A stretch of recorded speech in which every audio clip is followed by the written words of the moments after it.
I'll start off then, just introducing myself. I'm James. You can probably tell by the accent, I'm originally from the United Kingdom.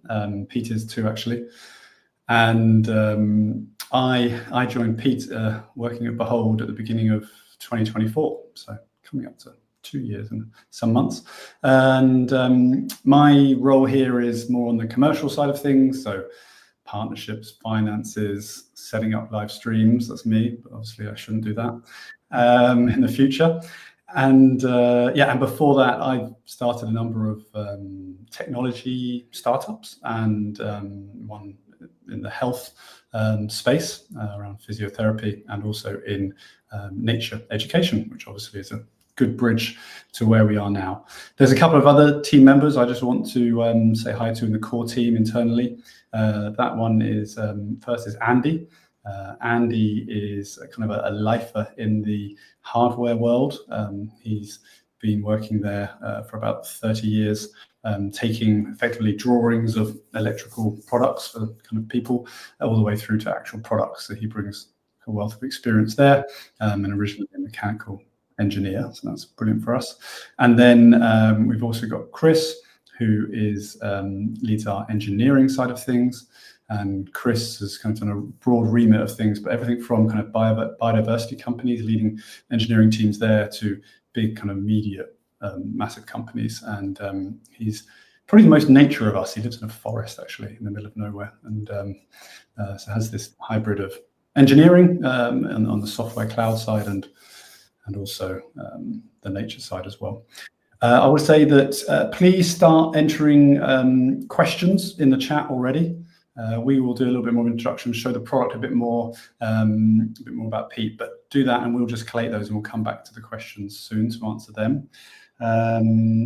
I've also will put a message here shortly for the Kickstarter coming soon page. One of the best things that you can do to help is just to click follow that, and that also means you get notified straight away when it launches.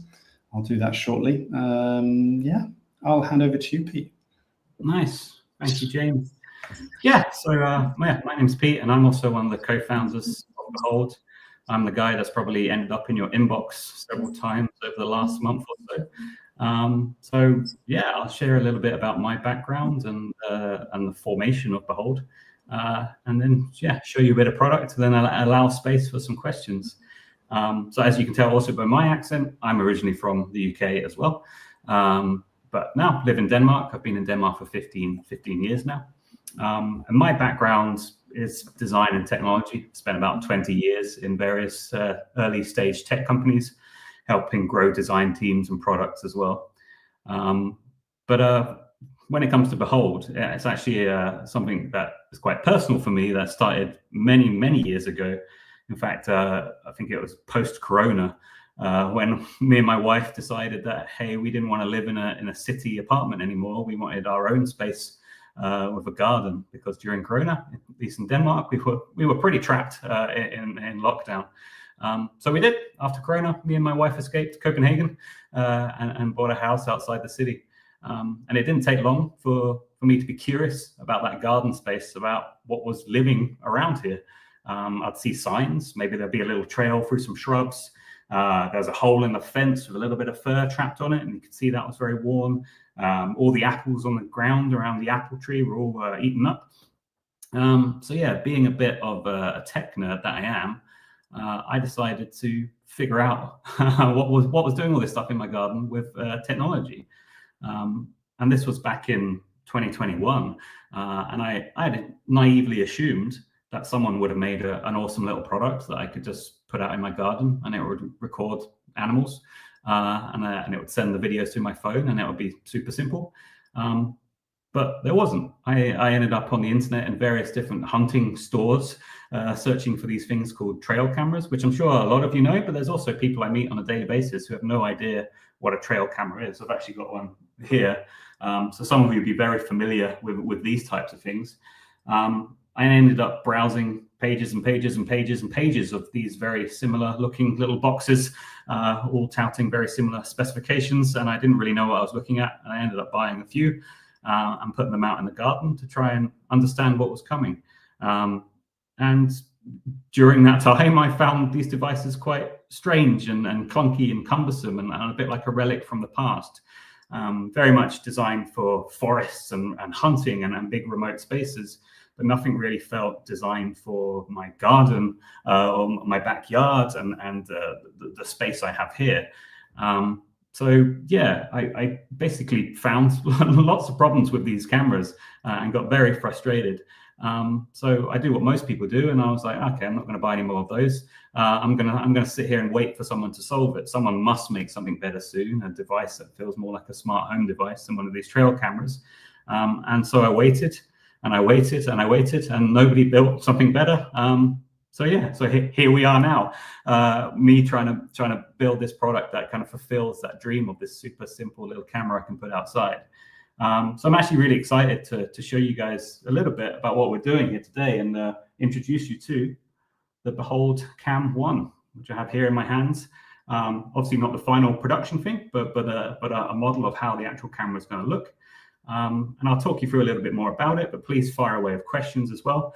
But basically it started from wanting a really simple device that I could just put out for a couple of days, go and see what I got, move it around, maybe catch the tail of a fox coming by and then reposition it. So this device that would allow me to explore my garden, understand a little bit more about the visitors that live there. Yeah, and basically connect a little bit deeper with the animals that are there. So yeah, had to design a device that worked in that situation. So easy to move around the garden, could handle weather and all sorts of things. At least here in Denmark, it's kind of cold, but on the whole, pretty boring weather. But I know across the US, there's all sorts of climates that we need to deal with. Wanted it to be sturdy because I know I'm going to drop this quite a lot because I drop everything quite a lot. Yeah, and it needed to be easy to recharge, bring inside, needed to have decent battery life, so 30 days battery life, and ultimately be easy to position because I'm quite lazy. You know those the trail cameras with the canvas strap that you're strapping around a tree and you're trying to figure out how to point it. I wanted a device that I could put on a table outside, I could hang from a branch, I could hook over a fence post, and this, I mean, I can flip it upside down and rest it on a surface and point downwards, kind of build this device that allowed me to be lazy, but allowed me to have discovery in the garden and move things around. And second to that, I wanted a device that only showed me animal clips. I don't know about you guys who have been using these things, but every time I take an SD card out of these, I end up with 1,000 photos of leaves blowing by, 100 photos of the sunset. And I've never really, even as a tech nerd, figured out a good way to get the videos of animals that I want by changing the settings. So I really wanted a camera that worked out of the box, that would take videos of animals. I wouldn't take videos of people. I wouldn't take videos of me cutting the lawn on my lawnmower, and wouldn't take videos of the branch that I accidentally positioned this in, behind of triggering. So yeah, it's all about this device that is easy to position. So it's really based around this kind of kickstand design, which allows a range of accessories to attach. It comes with a standard tripod mount at the bottom here, so you can actually attach it to all sorts of things. It will come with this beautiful cone, which you can fill with sand and weight it and leave it outside, which is really nice for moving it around your garden, putting it in a planter or leaving it in the grass. But also it means you can attach any accessory. I've got some old GoPro stuff lying around that I've been experimenting with because it can attach to any tripod mount. And that means also in terms of like securing it, I can take the bungee cord that comes with it. Let me just switch to this and attach it to a tree, and this magnetically attaches into the handle. So really having this super flexible way of mounting the camera was important to us, that I can set it up or be as lazy as I want to, just putting it on the back porch directly on the ground without doing too much, right? To actually using our cone to be able to position it in the garden, being able to flip it and get all sorts of ranges of motion to be able to capture all sorts of different angles. Yeah, I think I mentioned most things. Another thing would be Wi-Fi itself. Again, some of the trail cameras I've used, not designed for Wi-Fi. Some of them now are starting to have Wi-Fi. But for me, being able to place it within Wi-Fi range in the garden and get videos directly to my phone was really nice. But also I got places in my garden where I don't have good Wi-Fi coverage. So being able to place it somewhere and leaving it there for a few days and for it to be able to record locally any wildlife footage it captures, being able to bring it back in and have that automatically uploaded to the Behold app.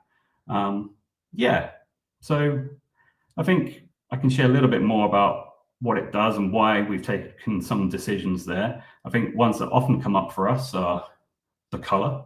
Why is it red? Why isn't it camouflaged? And for us, that was quite a tough and interesting decision that took a lot of research, actually, and a lot of thinking, which was around not making it camouflage, not trying to make it look like a piece of military technology that I have out in my garden, but making it something that looks interesting, that's alongside all sorts of other man-made objects that are in my garden. And also something that wouldn't actually disturb wildlife, in the sense that the shade of red we've gone for is actually less visible to a lot of nocturnal or semi-nocturnal crepuscular animals, in terms of it exists in a wavelength on the reds where it's actually not so strong to them. So it actually appears as a muted kind of gray or brown to a lot of species. But to humans, it appears quite a nice terracotta red, which makes it a lot more interesting to have in the garden as a piece of design rather than something that looks like a military piece of kit tucked away in a tree. So that was really important to us. And it's not just about hardware. We wanted to build an experience where this device is sending you footage, and it's not just footage. It's a way to see the species out in your garden, to learn a little bit more about the habits, how often they arrive, is there certain weather conditions that causes them to arrive, and really build out this experience that's a bit more about learning and understanding. So this is an early conceptual video. This is probably a year or so old now, so things will change a bit. Some things will not be there for version 1s, and other things will arrive. But really showing these animals that are in your garden and why they're in my garden. There's a lot of reasons why a badger would come by or a fox would come by, and understanding the trends and different things that are bringing the animals, and being able to historically look back at those patterns and learn when they might come back. Being able to understand nature in my neighborhood and seeing sightings from other Behold users as well would be really, really nice. There's a lot of community around certain animals, at least here in Denmark. When a certain animal comes by, it's often the talk of the town, as it were. And then also a way to learn more about these animals that are specifically visiting my garden. Yeah, kind of building on that experience that isn't just, here's a nice video, but here's a nice video and here's why and here's what to expect next. Yeah, and then ultimately ending up with also nice clips of animals. So here's a few clips of not necessarily our hardware as it stands, some various similar hardware, some older prototypes, all sorts of other bits. Because obviously we're in the stage of pre-Kickstarter. So literally things are coming together right now in terms of exact sensor, exact lens combination. But we're trying to get as much quality as we can, and a real focus on smoothness of motion. So we're aiming for 60 frames per second, because a lot of animals move very quickly. And this is probably not coming across very well because it's a video played within YouTube streaming at 720p. So we'll publish a lot more examples in September, but having super smooth video, so being able to, at least in my garden, get that hair that goes across in a second, actually having that go across nice and smooth. Yeah, but I think that kind of concludes this section before we jump into some questions. I've seen loads coming in. I've tried not to read them yet because it'll distract me. But yeah, we can jump into some questions. But ultimately, yeah, Behold isn't just only about watching and getting videos. It's about understanding. It's about knowing what's coming to your garden. And for me, being a city person that's moved out to the country, that's been amazing, kind of seeing these animals come by and understanding when they come by and their patterns, and being able to yeah, bond with them in a way. So that hole in the fence I mentioned, there's still a hole in the fence. It was on our to-do list when we moved in, fix that fence. It's still there because we know that fox comes through that hole. The apples on the ground, we were like, oh, we need to stop the deer eating all the apples. No, the deer can have those apples now. So now we're building that relationship with nature. And that really is, for me, what Behold is all about. So yeah, I've spoken for a long time now. So I'll pass it to James and we can orchestrate some questions. Sure, thanks for sending through some questions already. Keep them coming through as we talk about stuff, if anything else pops up off the back of it. I also have some questions that were sent in before, but we'll start with the live ones first. And some of these may require you, Pete, to chat some more. So the first one, which I think is a good way to talk about it, is I'd love to know what a typical day in the life of the camera is, how you engage with it, what info will be in the app, and how it's something we'll look forward to interacting with, and not more noise. I like that last bit. Yeah, more noise. Is the big thing. I think, I'm happy to jump in on this one, but you can also take it, James, if you want. You start first. You're more the vision holder on the. I mean, typical day in the life, I think it can be what you want, right? There's many different types of people who use a product. They'll be super engaged and they'll be super passive. I think now I'm getting an older gentleman. I'm switching to more passive when it comes to technology. Maybe when I was younger, I'd be very engaged, but now I like my technology to be quiet, to not send me notifications constantly, and just to kind of be there when I want to engage with it. And I think some of those principles have gone into Behold. Like, I don't need an endless stream of notifications telling me a fox has come by or a deer has come by. Instead, taking design decisions to package up those notifications into one that maybe comes once a day or once in the morning, these sorts of decisions. So that doesn't mean you can't open the app and engage with it and discover things, but in reality, it can just kind of sit there quietly in the background and then inform you now and then, like, hey, you've had 4 hare, 2 foxes, 1 deer has come by. The number of deer are increasing because the season is changing, these sorts of things. So I kind of have it, the way you want to engage with it is kind of dependent on you, but I don't want it shouldn't scream. It's not there to say, hey, look at me versus this. It's just there. And ideally it inspires you to get outside into your yard as well and see these animals in real life, not just view them through the phone. We've got a lot of things kind of internally in how we run as a group of people that are about slowing down and not being on technology as much and having more time out with other animals and nature. So I think those things are definitely baked into what you're sharing, Pete. And then not more noise, especially. I think we've always thought about this as something that some people may have more, but maybe you might get 1 or 2 every couple of days, right? And it's more of a long-term journey. I know that some of the animals that come past me have been coming past for a couple of years, and I don't want to hear them every day.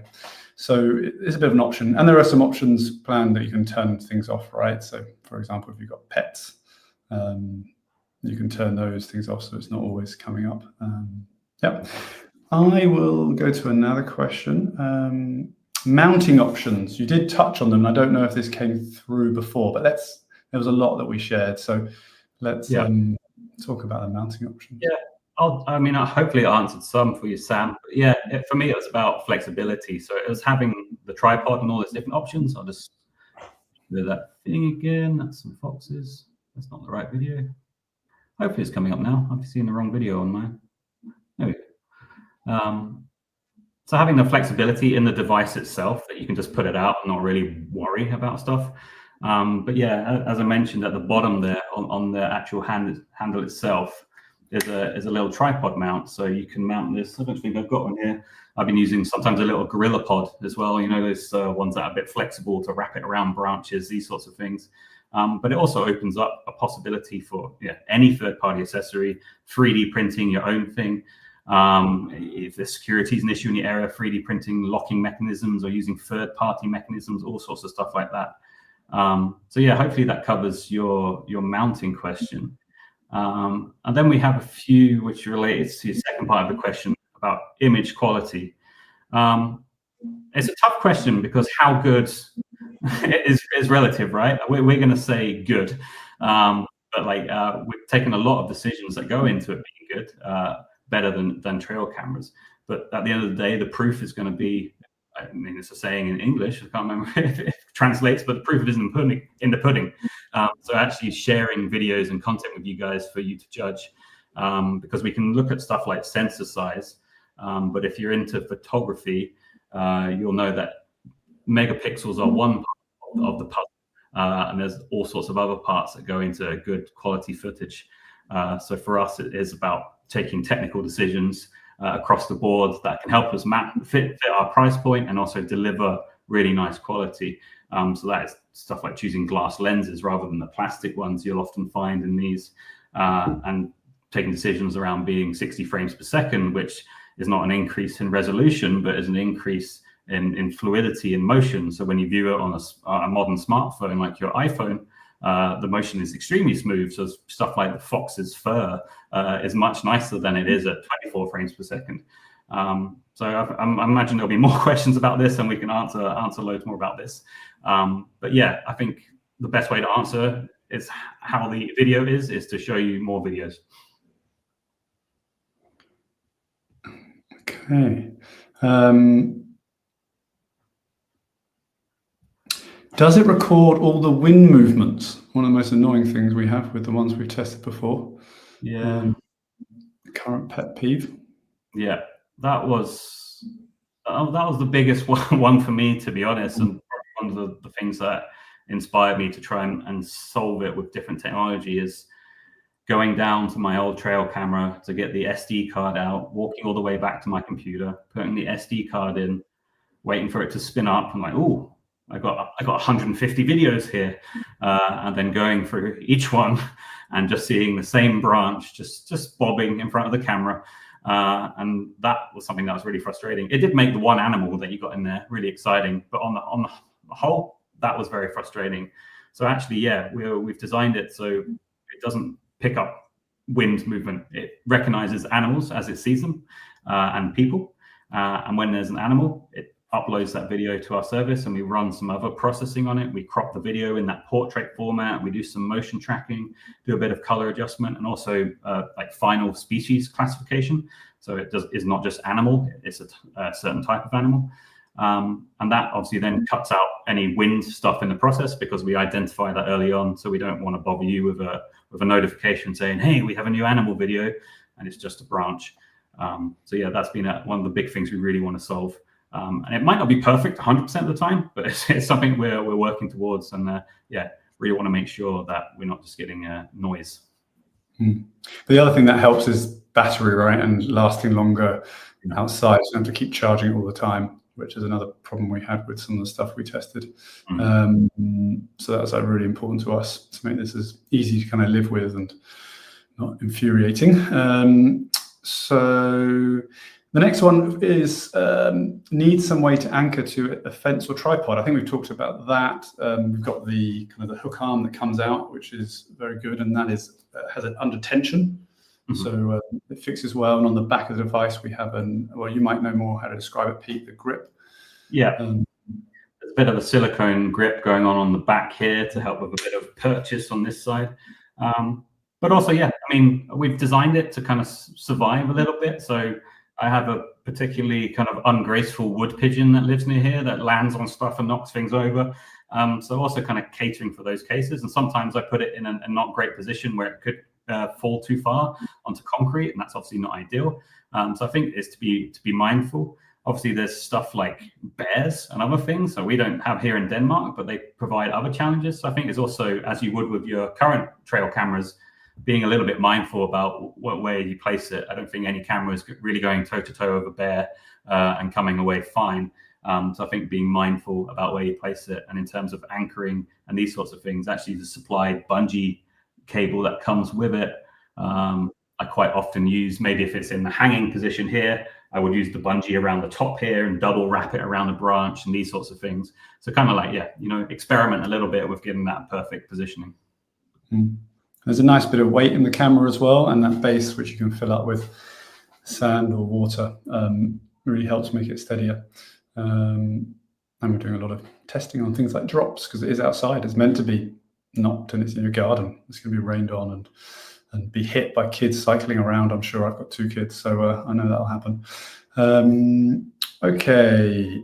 Insects flying by, particularly at night, can become cumbersome too when sifting through captures.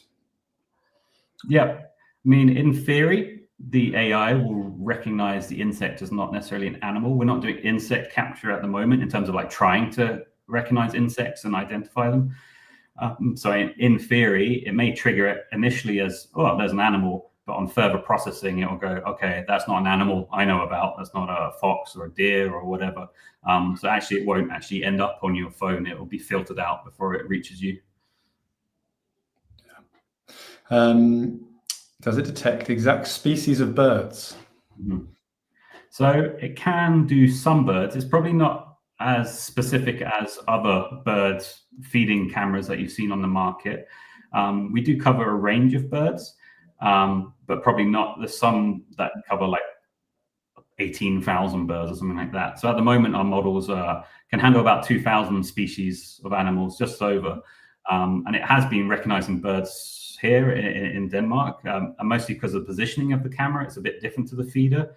So often you'll get birds that will not land on the feeder. So for me, I get larger birds. I get crows and blackbirds and jays and these sorts of things that land on the ground to eat rather than in a feeder. And it does recognize those. But of course, as things progress and we test more and more models and we launch the camera and build out more things, that we want to increase our bird coverage as well. So yeah, it should pick up birds if they're landing in the vicinity. But if you want really specific birding, then probably a bird-based feeder camera is probably better. The next one I'm interested to hear, because I don't think I've spoken to you or Chris or Andy about this one. Will you release CAD files so we can 3D print accessories for it? I mean, I'm really into all that kind of stuff. So open sourcing and allowing people to modify and these sorts of things. So obviously, like the tripod mount allows you to do anything.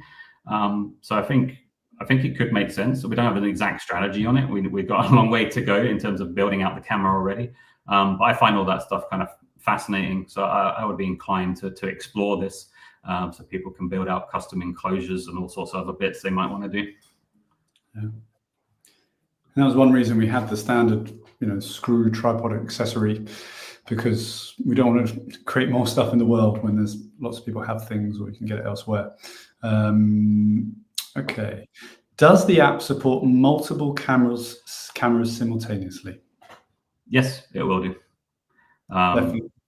So yeah. As we're testing, cameras everywhere. My house is fully cameraed up, so being able to position cameras front yard, backyard, all sorts of places, and being able to switch through them as well is super important. Being able to share specific cameras with a family member. Maybe I want my mum to see backyard camera, get the alerts from that as well. So yeah, multiple camera use case for us is important. And yeah, for super curious people, having a bunch of cameras out there is a really fun way to capture animal footage. And some of the ones that because we've done a lot of research on this over the last couple of years, things like, I've got a big garden with multiple areas. So yes, definitely have multiple cameras in your own garden if you've got a larger one. Or some people have a second home or a summer house. So that's another area that people are very interested in. And then we've got the whole thing of neighbors and friends and family and kind of seeing what other people have, and you can choose to opt in to share those. So we're all looking at building out that functionality. We love the idea of community and being able to really see where your visitors go when they're not in your garden. That would be really fun as well. Yeah. Okay. Is this connected to a cloud service or all local? From Mark. So the easiest answer is it's connected to a cloud service, but we have designed things in a way to support local features. I think it's a little bit related to, kind of Kimberly's question below. So everything we record on the camera, we record locally to an SD card. And in theory, you can take that SD card out and put it in your computer and see widescreen. Widescreen animal footage that hasn't been processed through Behold. So we haven't done the identification on it. It hasn't been cropped to portrait format with motion tracking. We haven't done any color adjustment, these sorts of things. But the thinking behind that is, as James alluded to there, is not put more stuff out into the world that if we cease to exist for whatever reason, you just end up with a brick that doesn't do anything. So even if the whole cloud service disappears, the camera will still work as a wildlife camera. You'll still be able to put it out in your garden and be able to record animal footage with an SD card. And that was really important to us. But obviously, the cloud service allows us to do lots of really cool and interesting things with that footage. So one thing is all the video processing that we're doing. The second thing is actually taking that animal data and understanding it and keeping a log of animal sightings and visits in a certain area, which then becomes an interesting data source for study, right? For researchers and scientists that really want to understand animal populations and density, human-animal interactions, animals in kind of more suburban areas where our camera seems to be popular. So that gives a really interesting part on it, which you wouldn't get if we didn't have the cloud service. So yeah, it's kind of really the height of the experience is cloud, but there's a really like a longevity kind of fallback in making sure that it's not just a useless brick of a device if in 10 years we don't exist anymore. We didn't want a product that just ended up in landfills. A very specific one next is, what is the focal length? Very specific, and I don't have a specific answer for you. We're still literally this week, like choosing the specific lens. So there's a lot of things around focal length, for field of view, these sorts of things. We have several lenses that we're trialing. So ideally in September, when we launch on Kickstarter, we'll have a bit more of a tech sheet that will go through the specific like technicalities of every component. And of course, things can change through the path of Kickstarter. Hopefully for the better in most cases. Maybe we find a better lens or a better sensor, these sorts of things. So I think stay tuned on that, and we'll share a lot more of the nerdier photography type details on lens and sensor when we launch. Next one is around obsolescence, which we hate. As your technology increases and you add new features, will this first camera update, or will it become obsolete and something we will have to buy again every few years to get the new advances? Yeah, hopefully you could. Maybe you want to take this one, James. You're strong on this one. Yeah, from kind of why we do this and what's important to us, we're trying to help animals, and taking more materials out of the earth to make devices is not going to help animals if you keep on doing it.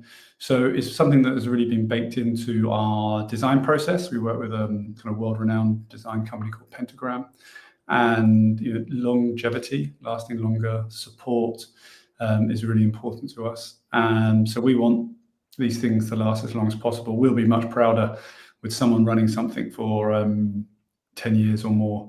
I'm not promising that, but the engineers are probably worried about saying that. But the point is, that's what we're aiming for. And that's what we believe. We think should buy well, buy once, and have things that last a long time, and continually are supported as well for as long as possible. Would you add anything else to that, Pete? No, I think that's right. I think we don't necessarily see ourselves as a camera company, right? We want to change people's relationship to nature, and a camera for us is an accessible route into more people noticing nature who have maybe not been interested in trail cameras in the past, or I speak to a lot of people that have no idea they exist, right? Because they don't go into a specialist store for hunting or fishing and see these cameras. So the device for us is just one way of getting people to be like, oh, okay, that's really easy. I'm gonna learn a bit more about nature now with this really easy camera. That's a bit like my smartphone, and I just charge it and put it out. So it's not a need from us to have a range of 10 different cameras and pro this and all this sort of stuff. I'd love it if we had a camera that we could update with firmware and it could just exist as it is for as long a time possible. And then for us, it's kind of building out that software experience, I think, where we can get more gains than trying to sell another camera. Yeah. Sensor size, short and snappy. Where is that one? I just want to highlight it. Yeah. Again, it kind of pertains to the question around focal length. I think at the moment we're working with a 4 megapixel sensor, but it's, again, it's all wrapped into all sorts of other stuff. So it is about lens quality and all sorts of processing parts. So it isn't about the size of the megapixels, it's what you do with them that counts. So we've been able to get really clear 2K footage on the 4 megapixel. But really, the 60 frames per second is really nice to see in terms of making ultra smooth motion. So I think those things combined, and that of the glass lens, give a really nice piece of footage that we're not used to maybe seeing from our traditional trail cameras. Nice. I've got 3 more questions in front of me that have been curated in, and I think we haven't got enough time. Hello, smiley face. Thank you. Hello back. How does the camera handle nighttime? Alan. Yeah. Hello, Alan. I know you. It uses infrared night vision at nighttime. So it'll be black and white infrared footage, a bit like you may be seen from some other cameras. And then it has LEDs in the device. So they're low glow LEDs. So they are very faintly visible. I think if you think about like your TV remote control, when you press a button, you see the tiniest little red thing at the end of it there. So that's kind of what happens at nighttime when it triggers. So it doesn't disturb animals. It's not super visible. You can barely see it from a couple of meters away. But it uses this to illuminate the scene, then captures the footage. Then we have black and white footage for nighttime. And we have lots of cool ideas for the future on black and white and nighttime, but I can't get into too much stuff now. But yeah, we really wanted a camera that worked around the clock. I think an interesting thing here is we're having a really good sensor for low light. So whereas maybe a trail camera or a security camera switches to infrared mode like really early, if you're used to these devices, you might see like sometimes it's daylight or dusk and it's switched to infrared when there was maybe enough visible light to film something. So for us, we're experimenting with that cutoff point for infrared so that times of day when it's, this is a photographer part of me, when it's pretty, right? Dawn and dusk, when you get beautiful golden light and these sorts of things, we don't really want to switch over to infrared mode and have a black and white video. So actually having color video at these times of day, and it may be a little bit darker and it may be a little bit of detail lost on the animal, but actually in terms of like nice video, you actually get a lot more cinematic footage and a lot less kind of CCTV security footage from that.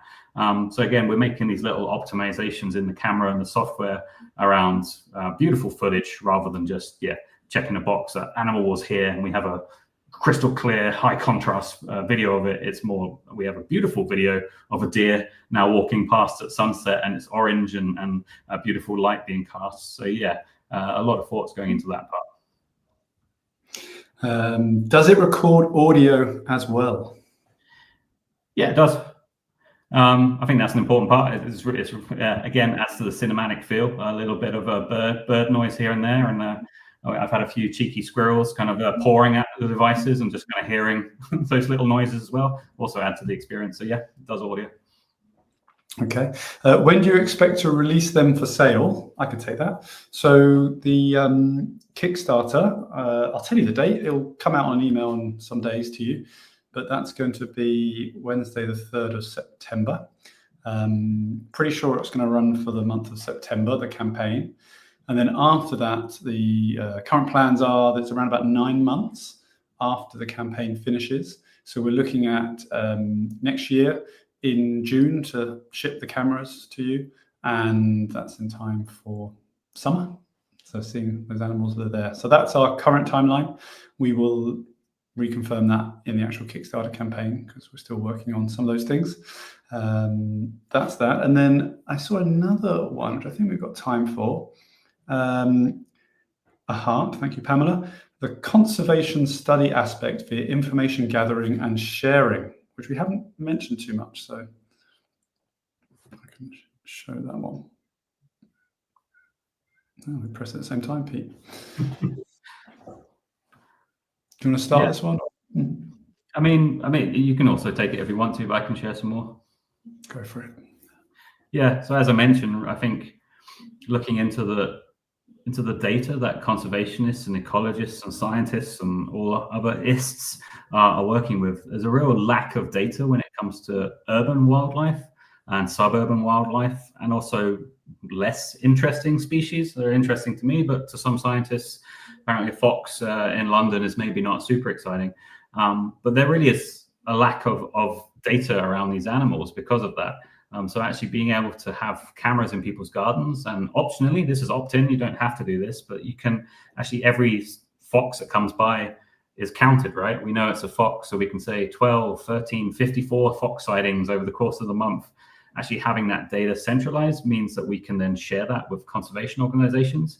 And if you can imagine that sighting from one camera, that's quite a lot over a period of time. If we have a lot of cameras out in a suburb or a district or even a village, right, that's a lot of data points for understanding animal movements, animal population, animal counts.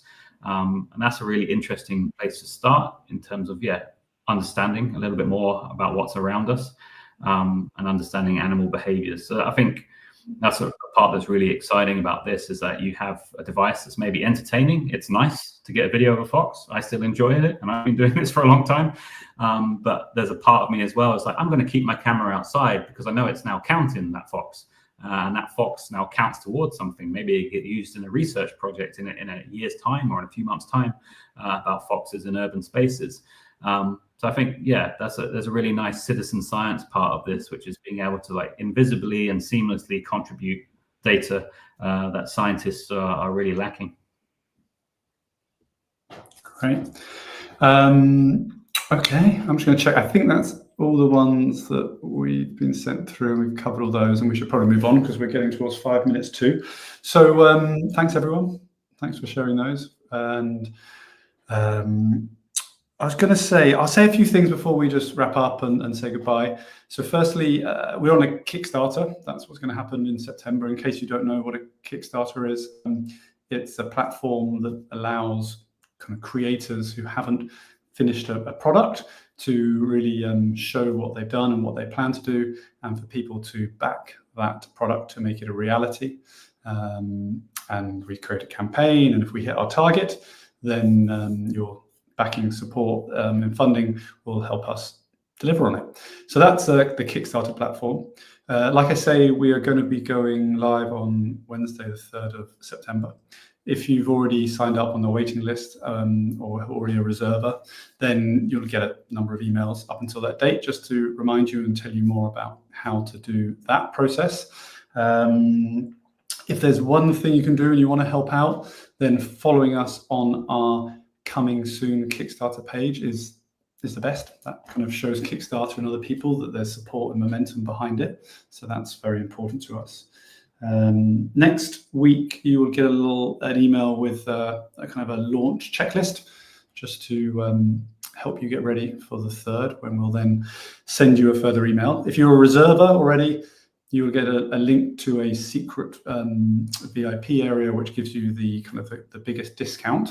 And if you haven't got that reserve, you don't know what I'm talking about, it's if you put down a $10 deposit, because it helps us know what the support is like. And for that, we give you the large deposit. If you're on the waiting list and haven't done that, you'll get an email with a link to the coming or the Kickstarter page, and you'll be able to get the early backing discount, which is still really good, not quite as good as the reservist one, but that's there. So that's kind of the next processes.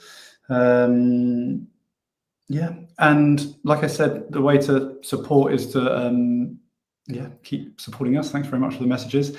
Like us on the upcoming Kickstarter page. And if anyone has any ideas, I don't know, maybe you're parts of communities or you've got a bit of a social following, then do get in contact with us and let us know what you thought. Maybe we've got some images or pictures we can give you and you can share them. Best way is hello@behold.cam, C-A-M, or maybe you already have Pete's email that's been given out on before if you've signed up already. So yeah, that's .cam, C-A-M for camera. That's one way that would be very good. Anything else you want to say, Pete? No, I think thank you very much for dropping by, and even with our wonderful YouTube streaming issues, you made it here. And as James said, you've got an email from me. You see, I am a human. You can just respond to that, and I think I've responded to every email I've got so far. I make it my mission to respond to people. So please do. Any thoughts after this, just let them come in and then send them off to me, and we can have a chat. Yeah, not so lazy, Pete, replying to all the emails. I know. Hopefully it's... One thing I was going to say, because it went back to some of the questions I just remembered, some people were talking about multiple cameras. When you actually do get the options of what to back, there are kind of multi-packs, which we give them even more discounts, because we just want to say thanks for people that are yeah, supporting us even more. So that will be there as well. Thanks for the thanks. Yeah, Glad it's amazing. helpful. Excited. Nice. Okay, take care all. Wish you good days. Bye-bye. Bye bye.